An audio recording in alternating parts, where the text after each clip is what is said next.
Is there anything fun to talk about? I might move to Vegas. Oh, baby. Vegas, High baby. roller.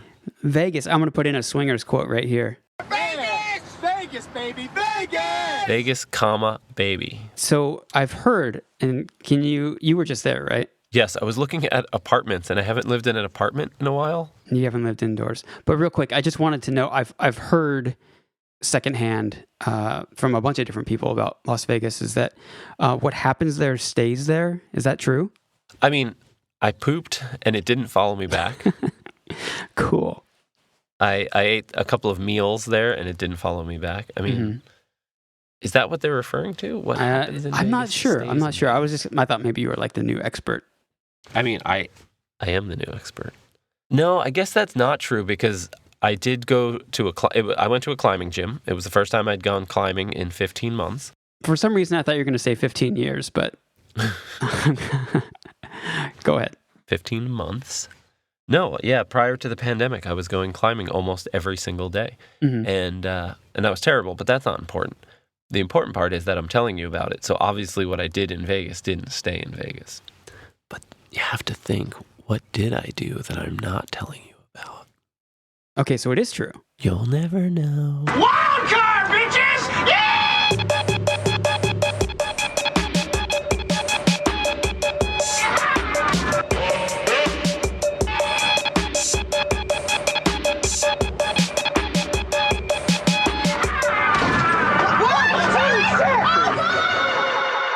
So Will, tell me, what happens in this episode? Welcome to another episode of It's Always Stockholm in Los Angeles with your hosts, Will Noon and Nate Harold. Today we are discussing It's Always Sunny in Philadelphia, Season 4, Episode 1, Mac and Dennis, Manhunters. Written by Charlie Day, Jordan Young, and Elijah Aaron. Directed by Kevin... what was his character's name on Wonder Years? Kevin... Oh. Kevin Nealand. Anyways, it's the cute little boy from the Wonder Years, Fred Savage. Mr. Savage himself. That sounds like a professional wrestler. Macho Man. Oh, yeah! Tony something. Mr. Savage. Randy Savage is his uncle. Oh, I forgot about Randy Savage. Oh, That's yeah! probably what I'm thinking of. A literal, actual wrestler. Yeah, Fred Savage's uncle. Do you know that Hulk Hogan is my father? Yes, an inside joke that I deeply love. How inside is that? Was everyone's elementary school filled with people that claimed that Hulk Hogan was their father? Yes, I'm sure once you like explained it a little bit farther, you'd be like, my uncle works at Nintendo. It's the same thing.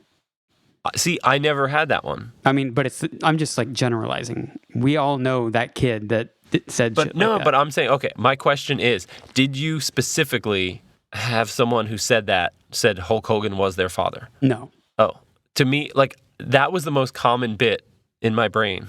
I just assumed everyone in elementary school had multiple people who said Hulk Hogan was their father. Well, where I went to school, you could trace the lineage back a few generations. Everyone knew everyone, so like that one wasn't going to go very far. I don't know. How old am I in fourth grade? 8? 8, 9? 7? I don't know. Like, I don't know someone's father. I was like, that's just believable, I guess. Sure.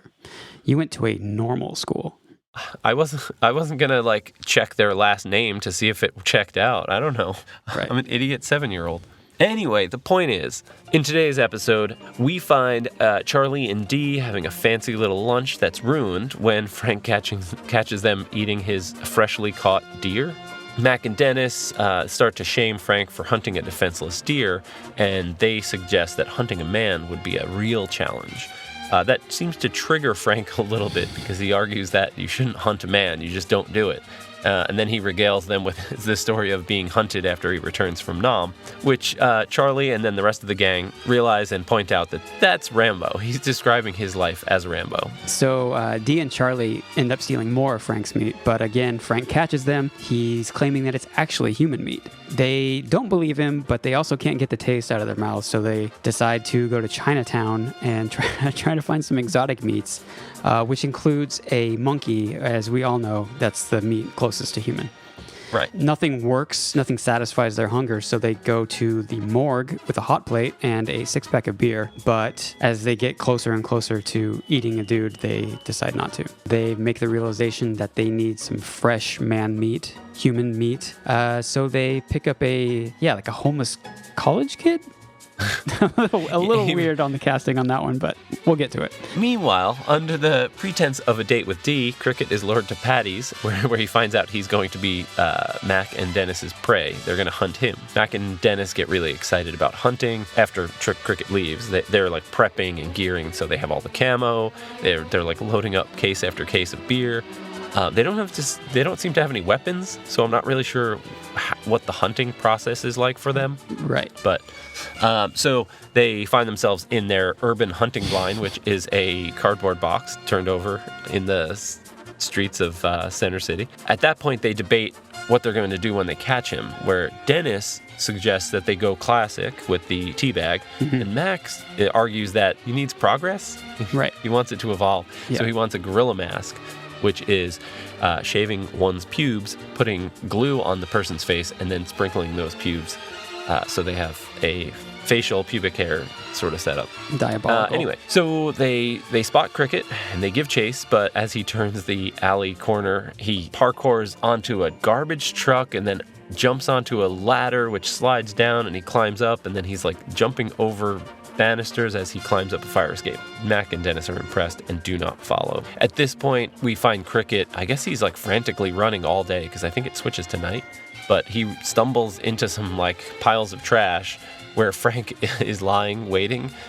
He pops out as the character Rambo, basically, with his wife beater all like gnarly and dirty and scuzzy, and he has a red bandana that's pretty sweet. Does he have his knife at that point? He does have a knife. He has the Rambo knife. So he's got his Rambo knife. And I guess he sort of forces Cricket to let him help him out. So he's going to save Cricket from the guys.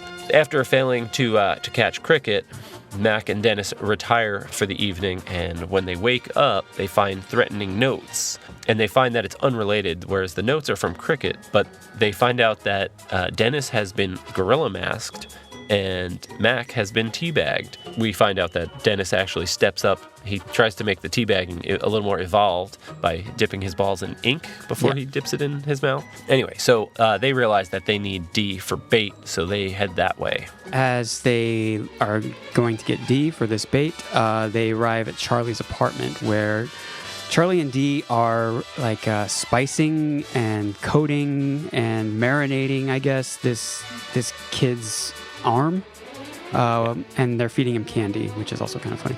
Charlie has like a moment of clarity, and he like tells the kid to escape, and well, I think the kid actually hears Dee saying like, we should eat this kid, and that when he realizes the severity of the situation, he runs out. And then Frank calls Mac, and he says he's going to burn them alive, I think. Yep. But as he's still on the phone, he walks in, makes a dramatic entrance with Cricket, and it's like, this is normally where I'd burn you alive. It was him teaching them a lesson. As Cricket and Frank come in, Charlie and Dee are like junkies. They're like, hey, Frank, got any more of that human meat? And Frank lets them know that it was a raccoon, and they probably have a tapeworm. And so that's when they decide that they're going to slice off a chunk of his calf muscle. And so Frank runs, Charlie and Dee are in hot pursuit, and this leaves just Dennis and Mac with Cricket, and it's implied that he's going to get teabagged. The implications are strong. So that is the lightning round. So Will, let's talk about the alliances in this episode. Most of it's pretty straightforward. We got the obvious Charlie and Dee, which I think has become both of our favorites. 100%. Yeah. I mean, I always go back to the cigarette no smoking campaign when they're prepping for that, and Charlie's trying to find his breath. Yeah. So that's my favorite. And then again, Mac and Dennis, which not my favorite, but it's going to happen. Yeah, it's a pretty common one. But that also leaves us with a great one, the elusive Frank and Cricket. Yeah, very unusual, highly effective. You do not see that very often. The Charlie and Dee alliance I love so much, and what I noticed in this episode was that they just like ratchet each other up. Mm-hmm. They like feed off of each other until they're just like a spinning white hot ball of energy. So Charlie usually isn't the meanest one, and Dee is usually on the receiving end of meanness. Right. So I think this is why it really works. Right. Charlie has this like childlike naivete, and he's also kind of dumb or whatever. And Dee is the voice of reason, but I think she's usually the voice of reason when she's reacting to people being dicks. So I think with Charlie, she can just kind of run with it, and he like brings her into his fantasy world, and she just goes with it. So I think it's great. Yeah, they always have such like for the overall essence of the show, they tend to have more unique adventures together. Like acting, doing stand-up comedy, deaf poetry jam. And then here they're take a hot plate and a case of beer to a morgue to eat a guy. Yeah, it's just fun antics. Fun stuff. Yeah, it's really just good. Fun stuff. Yeah. Also, I think it's funny, I realized that I'm saying the elusive Frank and Cricket alliance, and we just saw them align in was it the last episode, the dance marathon? Yeah, but I think you're looking at it at the big picture where it's like this does not happen very often, but we actually did just see it. It did happen in the past 2 episodes, but it doesn't always happen. And the reason why I thought of that is because I was like, oh, it's rare to see them align, and I was thinking, do they work well together? And in this episode, their alliance is pretty weak. Frank's doing the Rambo bit, but it had potential with the phone call and like cornering people in the apartment, but since they didn't burn anything down or really genuinely threaten anything, the whole thing just fell apart. Yeah, they didn't really do much. I guess that's what I'm saying. There wasn't much there, but I immediately thought back to Cricket coming out of the shadows at the bar and starting his alliance in the last episode, and damn, that's a good scene. Yeah, I mean, the threatening note scene is also excellent in this. Jesus, man, what's with the note? I mean, what's with the theatrics? No, I didn't leave it. I thought you left it. So it was Cricket. Oh, shit. It's the like Bowie knife through a pillow. Through the pillow next with to a his tag head. you're it sign. Like, I don't know. It seemed pretty effective because it definitely rattled Mac and Dennis. It did, but also that's a weird plot line. They broke into the apartment and left threatening notes while the person was sleeping, but then they waited a day in order to be like, now I'm going to burn you alive. Right. Why wouldn't you just pour gasoline on their body when they were in bed? Well, we'll get to it more later, but the star of this episode is the D Charlie alliance / storyline. Yeah, for sure. Nate, what do you think the general theme of this episode? What's the message? I've kind of gone back and forth on this a bit over this week while we were prepping for this episode. At first, I was like, is there like a veganism message to this? Like, they talk about how are you a hunter if you kill a defenseless animal? I was like, are they trying to say something about like American or I don't know, Western consumption? But not really, because they end up hunting a person. So like, I don't know. That one was just like a surface level observation. Right. My sort of counterpoint / supporting argument would be is like hunting for food and for necessity, out of necessity. Like, are animals not vegan because they eat other animals? Which obviously would be yes, but it's very ecologically sound, I would say, for the most part. Yeah, I saw something on the internet that was like, when people on social media are trying to convince people to go vegan, they're not talking to indigenous populations that hunt for survival. They're not talking about a lion on the Serengeti. They're talking about Western culture. They're talking about McDonald's. Right. So I don't know if you can make the argument like, are animals vegan like that? Right, and that is what I use to frame hunting a man. Theoretically, is not vegan. You know what I mean? Like, obviously, it's not vegan per se, but I think it sort of follows the vegan aesthetic of like, hey, if you're going to hunt something that can hunt you back, like, it's a fair fight. It's not. Right. Yeah, because that's kind of like how Dennis fires back at Frank right off the bat. I'm a great hunter. How does hunting a defenseless creature make you a good hunter? Do you think the general theme is then cannibalism? Well, I don't, but if you want to extrapolate on that a little bit, I'm listening. I mean, it seems to be the most prevalent. I mean, it's hard to say because I forgot that the cannibalism Charlie and Dee situation happened in this episode because I was just thinking of Manhunters. I didn't realize the B plot. For me, that's the best part of this episode. So I agree. While it's not the namesake. Or is it?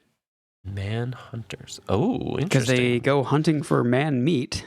Yeah, that's true. In the morgue. Yeah. Ooh, see, so many levels. They're so smart. Yeah, so I don't know. I thought it revolved around cannibalism. I guess in that sense, you could reverse it and say that the A plot with hunting cricket was sort of cannibalistic in a way. Mm-hmm. You know, obviously they were just trying to teabag him, but like the typical result of hunting is to kill and eat your prey. True. But yeah, I guess that was never on the table here. Right. I think that sometimes when we're doing this part of the podcast where we're trying to figure out like, what's the social commentary? What's the general theme? Sometimes there's episodes like this where it's like, I don't know that there is one. Yeah, I don't think there is. I fully agree. I was also going to say like the way, is it commentary on the way that we treat the less fortunate, which comes up a lot on this show, but I don't think that's the main point. You know, because they treat cricket like literally like an animal. Yeah, for sure. I don't think that's the theme. I mean, I just think not that there's a social commentary, but if you just go with a general theme, if you had a party, what would the theme be? Right. It might not be social commentary. It might just be like, oh, this is just the theme. This is what we discuss, and this is the snacks are going to be. Bear down for midterms. Yeah, bear down. Come on, guys. So I did a lot of reading on cannibalism, if you'd like to hear about it. It's time for Deep Dive with Will Noon. So I read that cannibalism in humans is not great for nutrition. Like we're just not that calorically dense as certain animals, and we grow way too slowly. So it's not going to be like a solution. Like Soylent Green isn't really going to be a good solution for overpopulation and like, you know, starvation.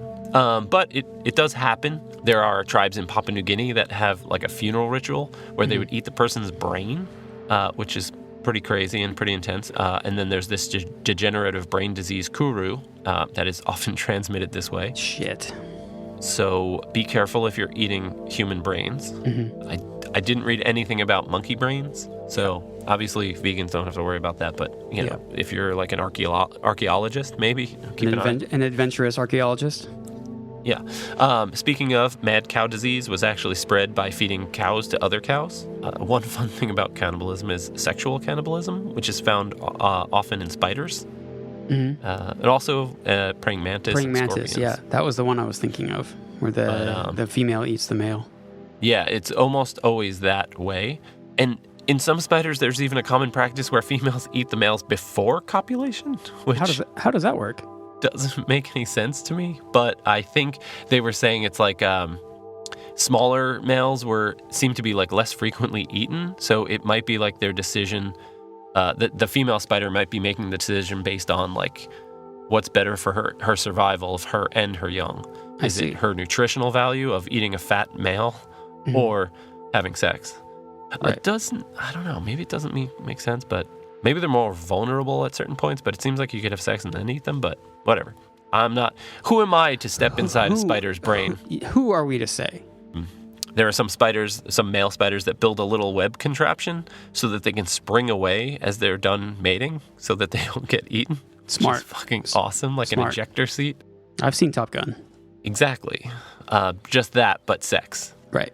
And there was one section that had a link to cuckoldry and fish. Apparently that's a section in Wikipedia, which fucking rules. Anyway. That's my deep dive. That's the general theme. Cannibalism. I almost said cannibalism. Okay, we'll Same agree. thing. Yes, we'll agree on cannibalism. So let's talk about some highlights. All right, let's do it. Let's start from the top. So this episode starts out with an interesting situation where Dee and Charlie are eating at the bar. They have plates and silverware, and They have a flower on their table. yeah. It's like a fancy little meal. It's like a steakhouse, and they're like, yeah, it's a very civilized scene. They're eating the meat that they stole from Frank. Oh, dude, Dee and I cooked up a great steak. Frank's got this like whole fridge full of these delicious meats that I've been stealing. And Dee is talking about like, yeah, maybe this would try like a beer rub on this. And she asks Mac to get her some beers, and he has a great line. Bite my bird. Frank comes tearing in, being like, hey, what are you doing? This is my meat. Stop stealing my meat. My favorite part of this is when he asked them to spit it out. I told you stay away from my meat. Spit it out. Come on, man. Spit it. Spit it out. Now. He makes both of them spit it out into his hand. Yeah, into his hand, and then he throws it on the plate and collects the plates and puts them over on the counter. He just doesn't want them to eat it. He doesn't want to eat it himself. He just doesn't want them to eat it. One of my highlights is when Frank is saying, like, I shot this deer, I'm a great hunter, shot it right between its soulful little eyes, and devolves into this Rambo story. He is very understated. He's not in a lot of scenes, but he is so good. When they tell him that he's describing Rambo, he has the most, like, confused. He, like, lost all consciousness, basically. Like, he didn't know where he was. He's like looking at the ceiling. He's adjusting his glasses. I don't know. It was very well done. Danny DeVito is really like chewing up the scenery in this episode. Yeah, it is. It is a pretty great scene. I also think the soulful little eyes is a great line. But yeah, I agree. He definitely goes into almost a monologue when he's describing his Rambo history, and he gets lost in it. Yeah. It's almost like he's visualizing the movie. Yeah. And then, they snap him back out of it, and he does look very confused. Yeah, he doesn't know where he is. Oh, yeah? I was hunted once. I just came back from Nam. I was hitching through Oregon, and some cops started harassing me. Next thing you know, I had a whole army of cops chasing me through the woods. I had to take them all out. It was a bloodbath. That's Rambo, dude. What? You just described the plot of Rambo. Yeah, that's the first from It's the first movie. blood. Yeah, I think you're confusing your life with Rambo, bro. That's not the first time you've described your life in the way of John Rambo's life. Right. So Dennis and Mac are like, the true test of a good hunter is hunting something that can hunt you back. They talk about hunting another man. Frank is like, no, don't you joke about that. Which leads to Mac saying, fuck you, but it's overdubbed to say screw you. You do not go on a manhunt. Screw you. Yeah. Oh, really? He's 100% saying fuck you. Yeah. So I listened to it on headphones at the gym today, and I was like, oh, that's like, doesn't even sound the same. Yeah, there was something weird audio-wise about that scene, and I couldn't think of what it was, but maybe that was it. It's definitely weird. It's pretty obvious once you look at his mouth. Once you look for it. That's really interesting because later in this episode, right, doesn't Charlie curse? Charlie also says fuck. He says fuck, but it's bleeped. Bleeped. Yeah. Which is so weird to me because have they ever said the F word prior to this? No. Oh. But do they say shit all the time? Yes. I don't know like what the standards and guidelines are for like cable television, but apparently you can say shit and goddamn and asshole, but you can't say fuck. But as Wait, you've seen, are you sure you can say? Oh, I'm not sure. I just feel like I've heard it. I was just about to say, I think for some reason, I think ass is okay, but asshole is not. I think there's like a weird thing with that. Maybe not. Regardless, the standards and practices have changed because in the later seasons of Sunny, they say fuck. The last season, I know for sure there's fucks in there. Right. I just assumed it was like on some channel where you could say whatever you want. It's on it at this time. Yeah, it would have been on FX. But no, you couldn't say fuck until like last year, apparently. Don't know specifics. Really? That's so weird. Anyway, it's very strange when that happens later. So I guess maybe that's, but it's so weird that they would dub one and bleep the other. Very weird. Yeah. Maybe they don't even want them to like be able to bleep something twice. Maybe it's like you have the one where it's obvious that he's saying fuck, so maybe you should just overdub the other one. After that title card, Will, do you have any good highlights? It's actually the scene, and it's probably planted in my brain because of it, but it's the scene where Charlie gets bleeped, but they're at Dee's apartment eating meat. Yeah. And there are flies in the scene. That's how you become a cannibal, D. Look, you get one taste of delicious, delicious human meat. None of this stuff ever satisfies you ever again. And I just thought that was so good. And I don't know if it was natural because they just had all these meats and it was like real meats sitting out or like poorly cooked and on the table and they were actually eating them maybe. Mm-hmm. But they, 6 hours of shooting later, of course, there's going to be a couple of fucking flies. For sure. Yeah, so they had monkey meat, they had this blanket-looking thing. I was just going to say, the first highlight I can think of in this episode is when they go to Chinatown. Yeah. And they order all the stuff, and we the audience can't see it, but Dee can see it, and she's... Okay, well, we'll take that big brown mound and the curly stuff, and then this thing that looks like a blanket, definitely. The thing that looks like a blanket is the one that killed me. Because I kind of feel like I know what it looks like. You know what I mean? I don't. Brown mound. I mean, I can't think of something that would be so well folded, unless it was like ground beef that was like, some sort of shape that looked like the edges were curled under, and it was like, I don't know. What do you think the curly stuff is? I have Is that no idea. intestines? I don't know. Or calamari, maybe? That doesn't seem like a Chinatown butcher, but there's also, after she orders the blanket, there's the great scene where the guy's like, we got monkey. And there's that like extra shot where like Dee's like, okay, one monkey, please. And then they cut back to the owners and they're just staring. And then it cuts back to Dee and Charlie and they're just like, are we supposed to talk now? Yeah, that is great when they're discussing how it's closest to the human. Oh, what about a monkey? Monkeys are like nature's humans. Yeah, that scene, just all of that scene is great. Yeah. I love also another highlight. I'll get specific here. The line is, We are going to hunt you, cricket. I don't know why that's so funny to me, but I just think that's a great delivery, which leads to just in general, Mac and Dennis being so excited about the hunt before they leave when they're getting everything so ready, excited feeling Dennis's nipples. God, I know, man. I'm so excited. Feel my nips.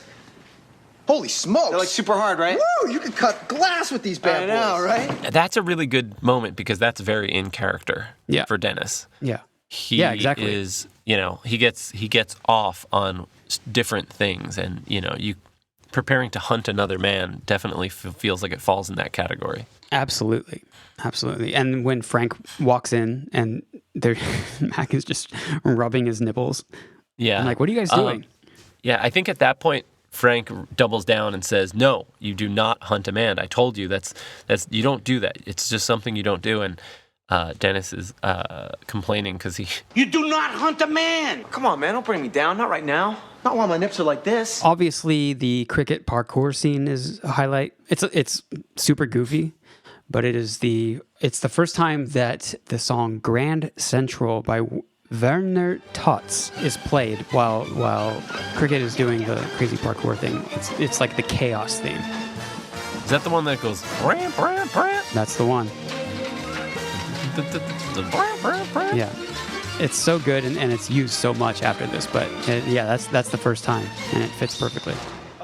Did you ever, I'm assuming you've seen Piebald many times. I have seen Piebald many times. It just seems like if you're like in your late 30s or later and you were into some sort of independent rock music, you saw Piebald a lot. You saw them open for everyone. Every band. And they had a song, I believe it's called Grace Kelly with Wings. Okay. And the opening is a little cool, cutesy little guitar lick. Then it's like down, down, meow, down, down, meow, down, down, down, down, down. Anyway, I don't know if it was everywhere, but in Philly, people started doing the little meow. So he would play down, down, and then the whole crowd would go like this little noise. Yeah. And it was, I don't know how it happened, but it started to happen, and then that was it. It became a thing, yeah. It became such a thing. That's awesome.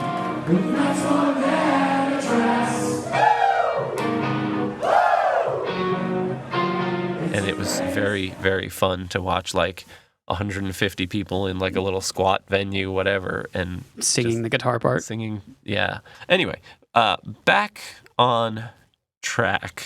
The morgue scene is pretty great. Both their awkward interactions where the morgue guy, I don't know what you would call it, the overnight security guy. He's credited as the morgue worker. The morgue worker. Yeah, exactly. Very, very literal. The awkwardness and then just the reality of him being like, yeah, it's $10 or what, $20. Yeah. It's like, yeah, you can have it for 10 minutes. No problem. Yeah, he played by Jonathan Spencer. He was very good. He looked the part, even though like I've never seen anybody that works at a morgue overnight. But I mean, I'm guessing they look like that. Yeah, I thought it was great. His line about liking yogurt in his ass, so it's like, that's whatever. But I just like the interaction in general for me. Look, spare me the act. I'll give you guys the same deal I give everyone else. $50 gets you 10 minutes alone with the bodies. It could have not been awkward because he was so ready to just take money and let them in and not question why they had a hot plate or a six-pack. Yeah, their story is pretty funny. Because Our friend was a He was a chef. Chef Of small who cooked plates of many things. small items on a hot Mostly plate. just The last highlight I would mention is the final scene in Charlie's apartment. There's some back and forth. There's Frank threatening Dennis and Mac. Charlie interrupts and is quite like he's laughing about the raccoon meat. Raccoon meat! Bullshit! What? That was human meat and I know it! It's so funny because it's like that had already passed. Like they stopped talking. They stopped talking about that, and he comes he brings back it with back like, up. Yeah, Yeah, the laugh. He goes into like that crazy Charlie mode. yeah. It's just a really I don't know. It's very Charlie and it's very well acted. I also really, I mean, I know we discussed it, but I love the fact that he said it's raccoon meat and that the raccoon meat's lousy with parasites, so you probably have tapeworm. Right. And it's so good because they spend the entire episode saying that they've never had meat like this before, and they eat so much, but they can't get hungry. Right. And I don't know if that's how a tapeworm works, but it doesn't matter. It's so funny that it kind of fits perfectly. It's like, yeah, you have a tapeworm that, you ate meat that you've never had before, and now you can't satisfy yourself because you have a tapeworm because of the lousy meat. Like it just ties things up with a pretty pink bow, and it's like perfect. Oh, and right before that, Dennis and Mac, when they come up with the plan to lure Cricket in, they're like, how are you going to do that? And he says, with a giant bird. And then it cuts to Dee eating a sandwich like a fucking giant bird, which Charlie points out. We need to set a trap Yeah. And how do you catch a cricket? with a giant bird. Hey, will you calm down? You're eating that cheese stick like some kind of giant bird, you know? It's so good. She has like a hoagie of some sort, and she is literally pecking at it. Having dealt with chickens for the past year, it really is like that jerking head motion, the fact that you're like jerking, stabbing, and then tearing, and like it's not always like a clean tear. No, not at all. It's and the sound that it makes, it's like there's an impact that it makes on the scrunchy paper. Right. It like, oh my God, it's fucking perfect. And that, once again, it shows how good Dee is. Yeah. Fantastic. Let's talk about our lowlights. I guess the first one that comes to mind for me is the college homeless kid. The casting choice. It's so weird. I mean, I'm guessing that they just wanted like a bigger kid, but it's I don't know. I mean, okay, so maybe it's not casting here. Because as I said earlier, like I didn't look up what he looked like, but Rob's father doesn't look like he did as homeless character, as crackhead. Sure. So maybe it was wardrobe and makeup that failed. Yeah. Like, he's like wearing shorts and he's wearing shorts and a t-shirt, and he has like hair that looks washed. There's nothing dirty or grimy or no. And this is not to say that every homeless person has to be dirty or grimy. I am sort of, kind of, almost homeless and have been. Whatever. We're talking about a fictionalized television show. Yeah. Like it should be a little on the nose. I mean, they're in the process of killing it with Cricket and his de-evolution into true street rat form. What about you? Bizarre. Did you have any other lowlights? That was going to be my big one, but well, that's good though, because we love the show. It's hard to find these things. Yeah. I mean, I think in general, Frank and Cricket could have had a better interaction. Definitely. I think there could have been more there. Yeah. And the Rambo thing, I think, was a great concept, but I don't know if the execution was like. I agree that his story and when he gets lost in it and they realize that he realizes what's happening, that part is great. Yeah. I mean, when he goes into the character is also pretty great. That part I didn't like it. Okay. I didn't love it. Okay. It wasn't. Yeah.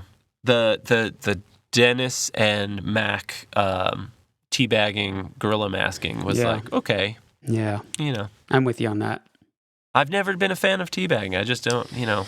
No. I mean, it's funny. Or that kind of prank, I guess. Yeah. It's funny that like two men in their like late 20s, early 30s are doing this to each other, and I think that's where the humor is intended to be. But right. Yeah. I guess the gorilla mask is pretty funny because it's airplane glue. And he has a lot of it, and then he obviously like tried to clean it up, and the next scene he has just like a little bit less. That's pretty good.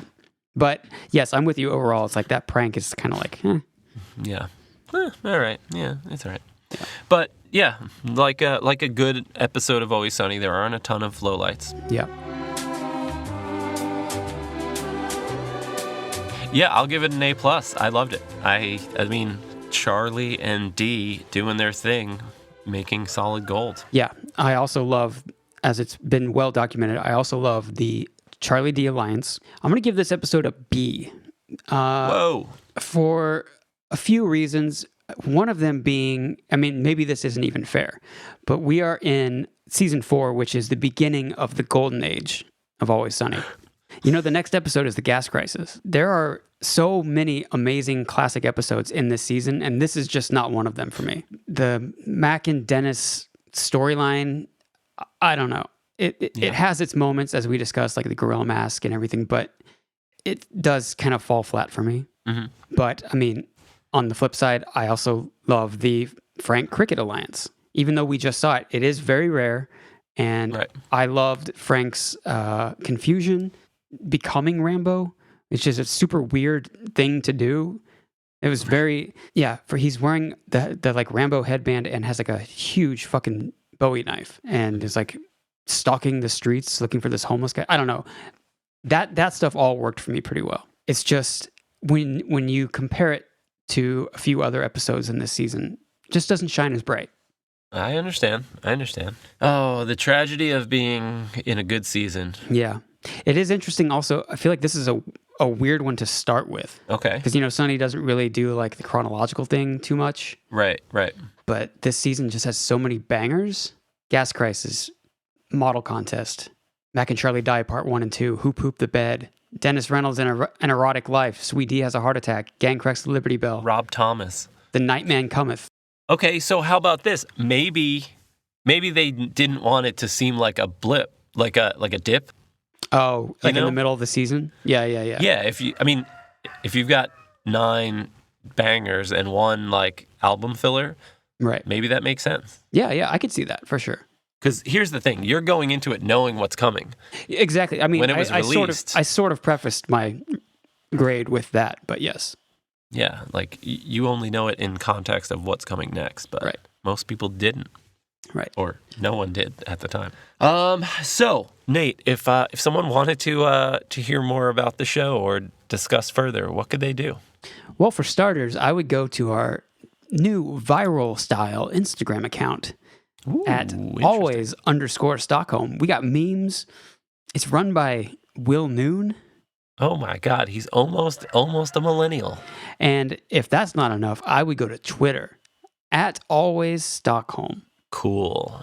If you loved the podcast, but like sometimes you didn't remember to go download it, what would you do then?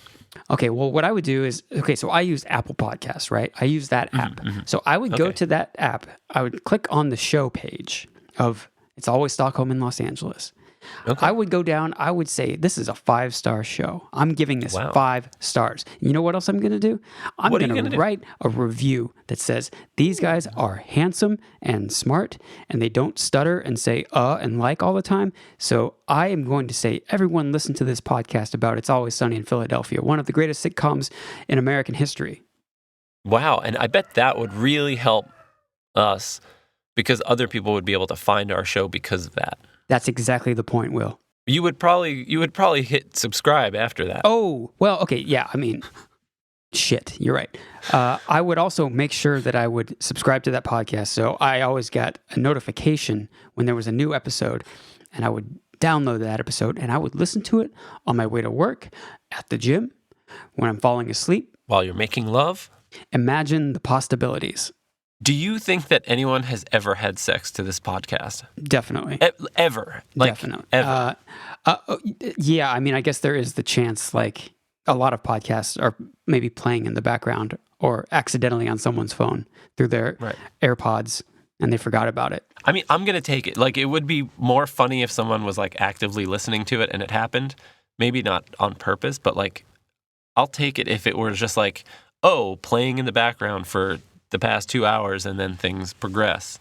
Yeah. But like, I don't know. Not that we have a ton of downloads, but like The numbers are starting to get there. Where There's it's enough. Yeah, we have enough episodes where the people numbers have are. sex. You know, Yeah. it's happening. Yeah, join us here next week for The Gang Solves the Gas Crisis, which is an all-timer.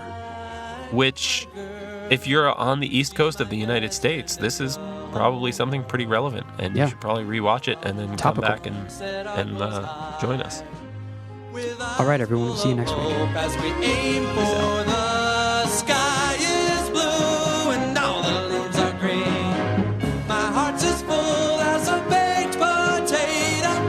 I think I know precisely what I mean when I say it's a spadoinkle day. When I say it's a happy go moinkoli lucky spadoinkle day.